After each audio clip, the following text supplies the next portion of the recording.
Welcome back. We are here with a very disconcerting questions. Are things in our country so bad that it might actually be time for a revolution? The answer obviously is yes. The only question is how to do it.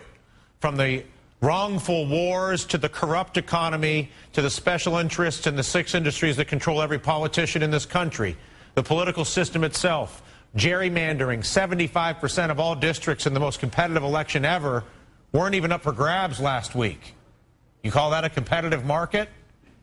To clear our dire problems may require even more drastic solutions, and our next guest, cartoonist and author Ted Rall, targets the day-to-day absurdities of Washington through political cartoons printed in newspapers across the country, but now he's tackling something bigger, the need for real change and real action, perhaps even through violence, or at least the threat thereof. It's the subject of his new book, The Anti-American Manifesto. Ted, nice to see you. What do you mean with that title?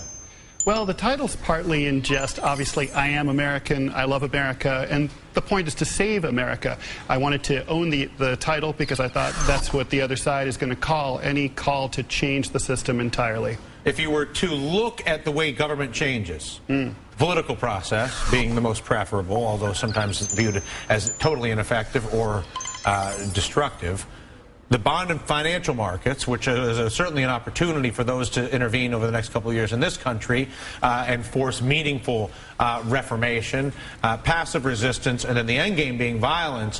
Why do you go to your book to the category 4, if you will, government change, which is violence?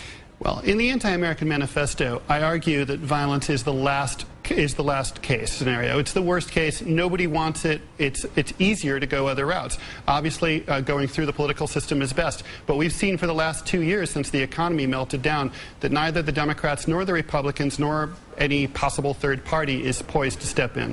We know that the financial markets are getting increasingly monopolized and are in bed they're with an extracting machine. And they're in bed with the duopoly. Right. And you know, as you showed at the opening of the hour, with the 1% of the country owning 24% of the income, and it's just getting worse, that process is just going to accelerate. In terms of passive resistance, the American left has been very peaceful since the early 70s, since the Kent State shootings. And where has it gotten us? Millions of people marched against the war in Iraq.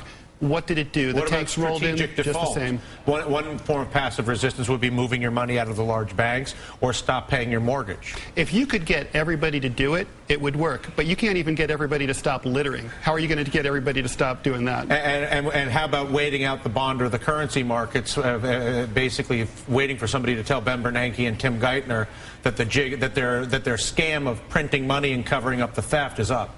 Part of the problem is we don't really have time to wait. We've got a real unemployment rate of almost 20%. Yep. The economy is in deep trouble. People are getting thrown out of their homes, over 10 million of them. The planet's in trouble.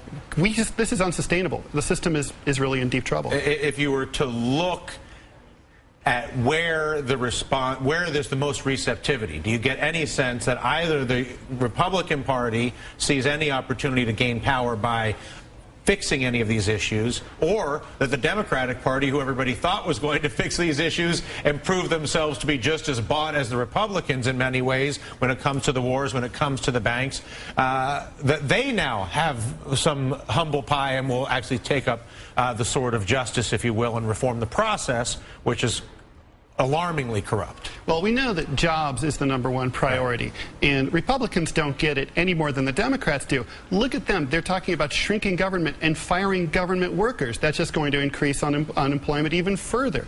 The Democrats have been in power for 2 years. They haven't done squat. We know that the unemployment rate is going to keep going up. There's not one attempt at a jobs program from this president. So what are we going to do? I mean, it's up to the people. As John Locke said, you know, the people have an obligation to revolt when their government fails.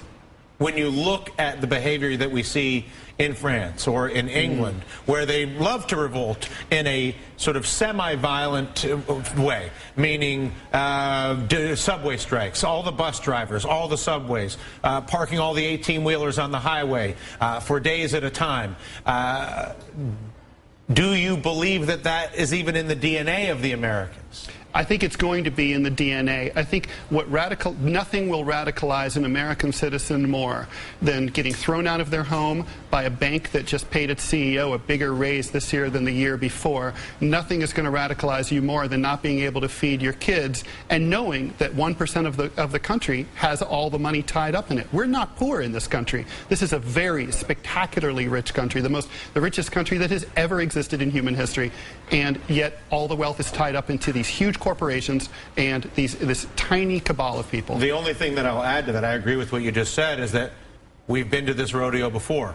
The last time there was a high rate of change, the Industrial Revolution, a few people accumulated a tremendous amount of power and money because of the technological change, and it required an incredibly audacious and capable president, Teddy Roosevelt, to step in and say, no mas. I think everybody was hoping that now we've got high rate of change again, technology as opposed to industry, and yet we don't have the president saying, no mas. We need an FDR. Yeah, indeed. Listen, a pleasure to meet you. Likewise. Congrats on the book, The Anti-American Manifesto. Ted Rall.